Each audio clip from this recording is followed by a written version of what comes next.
నమస్కారం అండి. సుభద్రమ్మ పేరు చెబితే ఆ వీధిలో ఆడవాళ్లకు వెన్నులో వణుకు పుడుతుంది, నోటితో జయించుకొస్తుంది. ఎవరూ ఆమెతో పేచీకి దిగరు. అయినా ఆవిడే తేలిగ్గా పేచీ పెట్టుకుంటుంది. అసలు ఆమె నామకరణం నాడే పేచీ ఆరంభమైంది. తల్లి వాళ్ళమ్మ సుశీలమ్మ పేరు పెట్టాలని, తండ్రి వాళ్ళమ్మ భద్రమ్మ పేరు పెట్టాలని మంకుపట్టు పట్టారు. తెలివిగల పురోహితుడు రాజీ కుదిర్చి చివరికి 2 పేర్లు కలిపి సుభద్రమ్మ అని ఖరారు చేశాడు. ఇక ఆ తర్వాత సుభద్రమ్మ పేచీగట్టాలు కోకొల్లలు. చెప్పాలంటే అదో పెద్ద గ్రంథమవుతుంది. ఎవరో వచ్చినట్టున్నారు. తలుపు చప్పుడవుతోంది. ఇంకెవరు? సుభద్రమ్మ కొడుకు వెంకటాచలం. నువ్వు ఆఫీసు నుంచి వచ్చేటప్పటికి తిరిగి రమ్మన్నారా? కూరల కోసం వెళ్ళి గంట అయింది, ఇంకా రాలేదు నీ పెళ్ళం. చూడరా వెంకీ. సుభద్రమ్మ పళ్ళు పటపటలాడించింది. వెంకటాచలం రుద్రుడయ్యాడు. ఈ మధ్య రాగిణికి తలబిరుసు ఎక్కువయింది. షికార్లు తిరుగుతోంది. ఇంతసేపు ఆ కూరలు తేవడం. సుభద్రమ్మ తెచ్చిన మంచినీళ్లు గటగటా తాగాడు. అటు ఇటు 2 సార్లు పచార్లు చేశాడు. కూరల సంచితో గబగబా నడుచుకుంటూ రాగిణి గుమ్మంలో అడుగుపెట్టింది. ఇంతసేపు ఏం చేస్తున్నావు? వాడికి రాగానే కాఫీ కలిపివ్వాలని తెలిసే షికార్లు కొడుతున్నావు. సుభద్రమ్మ నోట్లో నుంచి నిప్పులు రాలాయి. రాగిణి కూరల సంచి కింద పెట్టింది. ఇంతలో వెంకటాచలం పిడికిళ్ళు బలం చూపాయి. రాగిణి తూలి ముందుకి పడింది. సుభద్రమ్మ కళ్ళు చల్లబడ్డాయి. రాగిణి నెమ్మదిగా లేచి తాను కూరలకి వెళుతూ దారిలో అమ్మవారికి పూజ చేయించిన సంగతి ఎందుకు చేయించింది చెప్పాలనుకుంది. కానీ సుభద్రమ్మ, వెంకటాచలం అప్పుడు ఏం చెప్పబోయినా వెంటనే నోరు నొక్కి చంపలు వాయిస్తారు. అంచేత తనే గుడి సంగతి అత్తలేదు. ఆనందంతో పొంగే గుండె పూజ కారణం చెప్పమంటుంది. కానీ రాతి హృదయం ఉన్న వారికి ఇది చెప్పే సమయం కాదని మనసు హెచ్చరిస్తోంది. నడుం సవరించుకుంటూ రాగిణి వంటింటి వైపు నడిచింది. వెంకటాచలం బట్టలు మార్చుకొని కాళ్ళు చేతులు కడుక్కొచ్చి కూర్చున్నాడు. సుభద్రమ్మ కొడుకు వంక మెచ్చుకోలుగా చూసింది. రాగిణి 2 కప్పులతో కాఫీ తెచ్చి వాళ్ళకిచ్చింది. కాఫీ తాగుతూ వెంకటాచలం, ఈ దిక్కుమాలిన దాని మొహం చూడగానే అసలు సంగతి నీకు చెప్పడం మర్చిపోయానమ్మా అన్నాడు. ఏమిట్రా నాయనా వెంకీ? సుభద్రమ్మ గొంతులో ఆతృత పెళ్ళుబికింది. చెల్లి సరోజ నిన్ను చూడాలని అంటుందిట. నిన్నొకసారి పంపమని అత్తగారు మరీ మరీ చెప్పారట. బావగారు బతిమాలుతూ నిన్నొకసారి వెంటనే పంపమని ఫోన్ చేశారే అమ్మా. నా చిట్టి తల్లి ఎంత బెంగటిల్లిపోతుందో. రేపే వెళతారా? డీలక్స్ బస్ ఎక్కించు, రైలు టికెట్ దొరక్కపోతే. అలాగేనమ్మా. రాగిణి ఈ సంభాషణ వింది వంటింట్లో నుంచి. వంట త్వరగా పూర్తి చేసింది. అలవాటు ప్రకారం తల్లి కొడుకులు ముందు భోజనం చేశారు. తర్వాత సరోజ గురించిన ముచ్చట్లలో మునిగిపోయారు. నడువు నొప్పితో పైకి మూలగలేక బాధ ఓర్చుకుంటూ ఇష్టం లేకపోయినా 4 మెతుకులు తిని వంటిల్లు సర్ది అత్తగారికి అన్నీ అమర్చి రాగిణి నడుం వాల్చింది. ఆలోచనలు ముసురుకున్నాయి. శక్తి కొద్దీ కట్నం ఇచ్చి తండ్రి తన పెళ్లి చేశాడు. 2 అన్నలు చిన్న చిన్న ఉద్యోగాల్లో ఎక్కడో ఉన్నారు. తల్లి లేదు. తండ్రి పాత పెంకుటింట్లోనే పల్లెటూళ్ళలో కొడుకులు పంపే కొద్దిపాటి పైకంతో బతుకు సాగిస్తున్నాడు. తాను చాలా సుఖంగా ఉన్నాననే నమ్మకం తండ్రికి కలిగిస్తూ కష్టాల మధ్య కుమిలిపోతుంది. అత్తగారికి తన పైన అంత కసి ఎందుకో రాగిణికి అర్థం కావడం లేదు. అమ్మని మెప్పించడమే వెంకటాచలం ధ్యేయం. అందుకు భార్యని నిత్యం హింసించడం పనిగా పెట్టుకున్నాడు. రాగిణికి ఈ దుర్భర పరిస్థితి నుంచి బయటపడే మార్గం కనిపించలేదు. అలిసిపోయిన మనసు రాగిణిని నిద్రపుచ్చింది. తాను అమ్మవారికి ఎందుకు పూజ చేయించింది కలలో తండ్రికి చెప్పినప్పుడు ఆయన పడిన ఆనందం నిద్రలో తన బాధలన్నింటినీ మరిపించింది. అత్తగారి ప్రయాణానికి అన్నీ సిద్ధం చేయడం కోసం రాగిణి రోజు కంటే ముందే లేచి పనులన్నీ చక్కబెట్టింది. బయలుదేరే ముందు సుభద్రమ్మ, కొంప జాగ్రత్త అని అరుస్తూ ఆటో ఎక్కింది.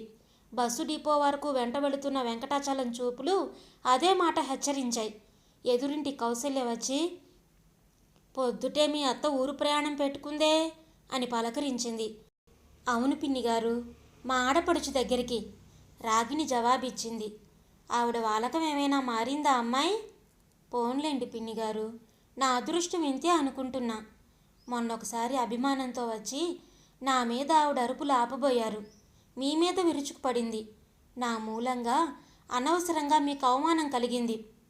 పిచ్చిపిల్ల, అవమానం నాకు కాదమ్మా, ఆడజాతికే అవమానం. ఇలాంటి గయ్యాళి గంప మూలంగానే అమ్మకి మంచి పేరైన అత్తంటే రాక్షసి గుర్తుకొస్తోంది. ఇప్పుడు అవన్నీ ఎందుకులేండి పిన్నిగారు. వస్తానమ్మా. నీ పతిదేవుడు వచ్చేటప్పటికి చేయవలసిన పనులు ఎన్నో ఉన్నాయి కదా. మీ అత్త ఉండగా ఈ వీధిలో మరో ఆడపురుగు మీ గుమ్మం ఎక్కే ధైర్యం చెయ్యదు. దేవుణ్ణి కష్టాలు ఎప్పుడు తీరుస్తాడో. కౌసల్య తిరిగి వెళ్ళింది. రాగిణి తన పనుల్లో మునిగిపోయింది. సరోజ భర్త చంద్రశేఖరం సుభద్రమ్మని బస్సు డిపో నుంచి కారులో ఇంటికి తీసుకెళ్లాడు. న్యాయవాదిగా 4 ఏళ్లలోనే మంచి పేరు తెచ్చుకున్నాడు. సంపాదన ఇబ్బడి ముబ్బడైంది. కుటుంబ కలహాలు, దాంపత్య సమస్యల కేసుల్లో ఆ పట్నంలో మొదటి పేరు చంద్రశేఖరానిదే. సుభద్రమ్మ కూతుర్ని అక్కున చేర్చుకొని, ఎలా ఉన్నావే చిట్టి తల్లి అని మురిపాలు కురిపించింది. రాగిణికి పురమాయించి చేయించిన మినపసున్ని ఉండలు, జంతికలు సరోజకిచ్చింది. వియ్యపురాల్ని మర్యాదగా పలకరించి ఆవిడ చేతిలో యాపిల్ పళ్ళు పెట్టింది. అన్నా వదిన ఎలా ఉన్నారమ్మా? సరోజ కుశల ప్రశ్నలు వేసింది. వెంకీ ఉద్యోగంతో సతమతమవుతున్నాడే తల్లి అని ఊరుకుంది. రాగిణి పేరెత్తడం ఆవిడికి ఇష్టం లేదు. రాగిణి గురించి వియ్యపురాలు అడిగినా బస్సు ప్రయాణం గురించి చెప్పి ఊరుకుంది. సుభద్రమ్మ స్నానం చేసి భోజనాలయ్యాక కాసేపు కునుకు తీసింది. ఆమె లేచాక, అమ్మా, ఈ మధ్యనే కారు కొన్నాం, ఎలా ఉందే? నిన్ను చూడాలనిపించింది. ఇంటి ముందు భాగంలో 2 గదులు వేశాం. అత్తయ్య పట్టుపట్టి ఈ పని చేయించారు. కేసులు వాళ్ళు ఎక్కువయ్యారు. వాళ్ళు కూర్చోవడానికి వీలుగా ఉంటుంది సరోజ చెప్పింది. నాదే ఉంది, అంతా సరోజే చెప్పి చేయించింది వదిన గారు. ఇంటి వ్యవహారాలు నాకేమైనా తెలుసా? నా మీద అభిమానంతో కోడలు అలా అంటోంది. వియ్యపురాలు ప్రేమ కురిపించింది సరోజ పైన. సరోజ అదృష్టానికి సుభద్రమ్మ పొంగిపోయింది. సాయంకాలం చంద్రశేఖరం కోర్టు నుంచి వచ్చాడు. కాఫీ తాగి ముందు గదిలోకి వెళ్ళాడు. మరో 10 నిమిషాలకి ఒక పెద్ద ఆయన కూతురు పళ్ళు మిఠాయి పట్టుకొచ్చి చంద్రశేఖరానికి ఇచ్చారు. ఆ అమ్మాయి లోపలికొచ్చి కొన్ని పళ్ళు సరోజ చేతిలో పెట్టింది. 2 పళ్ళు సరోజ అత్తకి, తల్లికి ఇచ్చి పాదాలకి నమస్కరించింది. చంద్రిక గారు, ఈవిడ మా అమ్మ అని పరిచయం చేసింది. ఇంతలో పెద్దాయన, తల్లి ఇలారా, లాయర్ గారేవో సంతకాలు చేయాలంటున్నారు అని పిలిచాడు. చంద్రిక వెళ్ళింది. ఆమెకు 25 ఏళ్ళు ఉంటాయి. అందగత్తె కూడా. సుభద్రమ్మకి ఆ అమ్మాయి ఎందుకు వచ్చిందో అర్థం కాలేదు. అమ్మాయి, ఈ పిల్లకి అప్పుడే కోర్టుతో ఏం పనే? ఉత్సుకతతో ప్రశ్నించింది. అదో పెద్ద కథలే అమ్మా.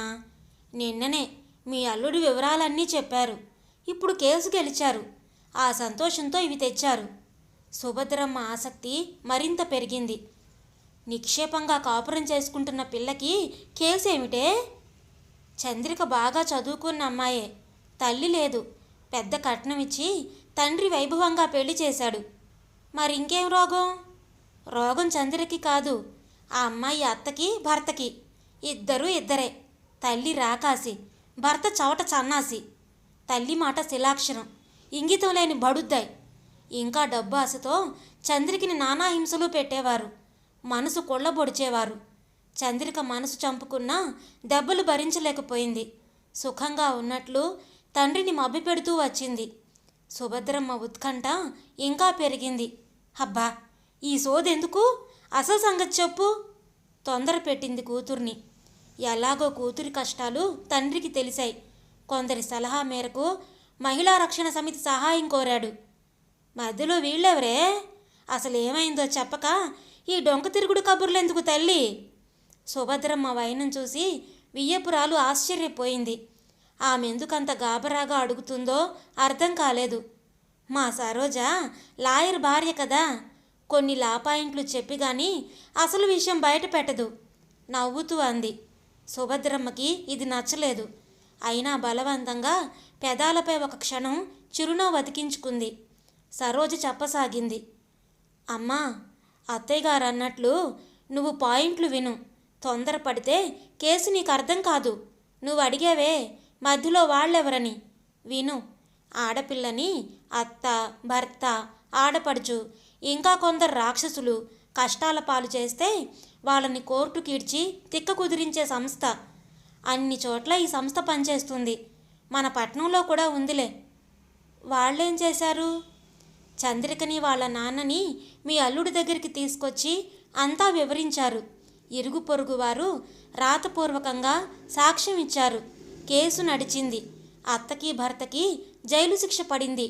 వాళ్ళిద్దరూ ఊచలు లెక్క పెడుతున్నారు. సరోజ పెద్దగా నవ్వింది. వియ్యపురాలు జత కలిపింది. ఆ దుర్మార్గులకు అంతే కావాలి. ఆమె మనసులోని మాటల్ని బయటపెట్టింది. నవ్వు మాదిరే మనసు కూడా స్వచ్ఛం. సుభద్రమ్మ గుండె గుబేలుమంది. ఈ మాటలు నెత్తి మీద పిడుగుల వర్షం కురిపించాయి. గ్లాసుడు మంచినీళ్లు తాగింది. నోట మాట రాలేదు. తల్లలా కంగారు పడ్డం ఎందుకో సరోజకి బోధపడలేదు. అమ్మా, వాళ్ళు జైలుకి వెళ్తే నువ్వెందుకే అలా హైరానా పడతావు? ఈ సంగతి వదిలేద్దాం, కాఫీ కలుపుకొస్తా అని వంటింట్లోకి వెళ్ళింది. వియ్యపురాలు కబుర్లలోకి దింపిన సుభద్రమ్మ అన్యమనస్కంగానే మాట కలిపింది. ఆమె ఆలోచనలు పరిపరి విధాలా పరుగులెత్తాయి. ఆ రాత్రి సరిగ్గా భోజనం చేయలేదు. నిద్ర సరిగ్గా లేదు. అంతా కలత నిద్ర.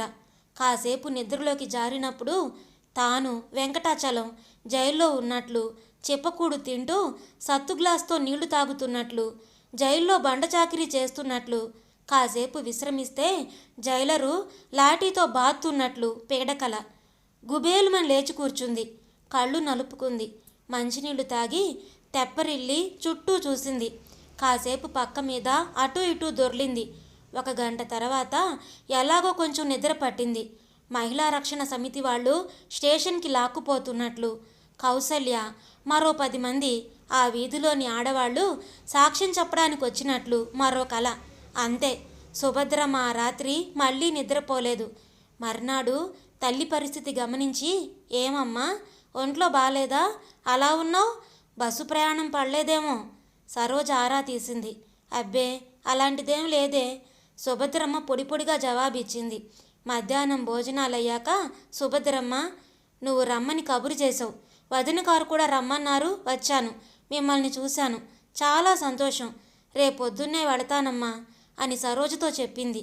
అదేమిటమ్మా, 1 వారం రోజులైనా ఉండకుండా అప్పుడే తిరుగు ప్రయాణమా? సరోజ అడిగింది. నిజమే వదిన గారు, ఇది కూడా మీ ఇల్లే. 1 వారం ఉండి వెళ్ళండి. వియ్యపురాలు కూడా కోరింది. నా మాట వినండి ఈసారికి. రేపే వెళ్ళక తప్పదు. అడ్డం చెప్పొద్దు.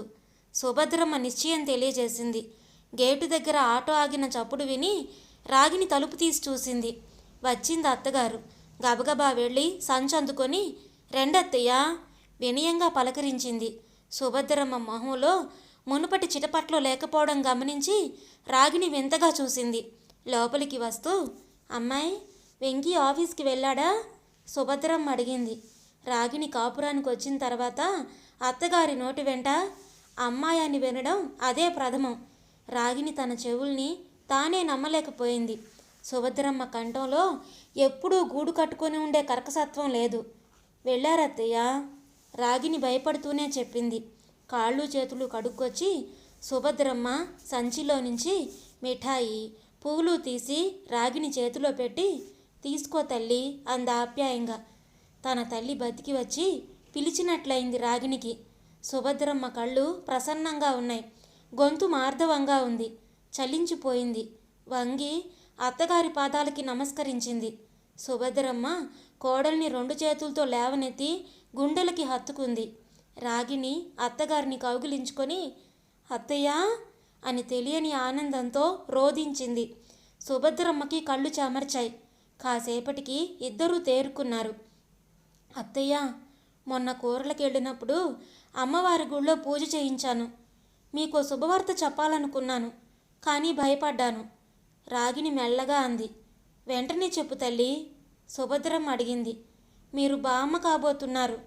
రాగిని సిగ్గుతో అత్తగారి గుండెలో తలదాచుకుంది. నా తల్లే, ఎంత చక్కటి మాట చెప్పావు. ఇప్పుడు వెంకీకి ఫోన్ చేసి చెప్పాలి. సుభద్రమ్మ కళ్ళల్లో నుంచి ఆనంద బాష్పాలు రాలాయి. ఇదండి ఈరోజు కథ. మీకు నచ్చిందా? నచ్చితే లైక్ చేయండి, అలాగే షేర్ చేయండి. మీ విలువైన అభిప్రాయాలను కామెంట్స్లో తప్పకుండా తెలియచేయండి. ఇలాంటి మరెన్నో మంచి మంచి కథలు వినడానికి మన ఛానల్ని తప్పకుండా సబ్స్క్రైబ్ చేసుకోండి. మరొక మంచి కథతో మళ్ళీ కలుద్దాం. అప్పటి వరకు ఉంటానండి.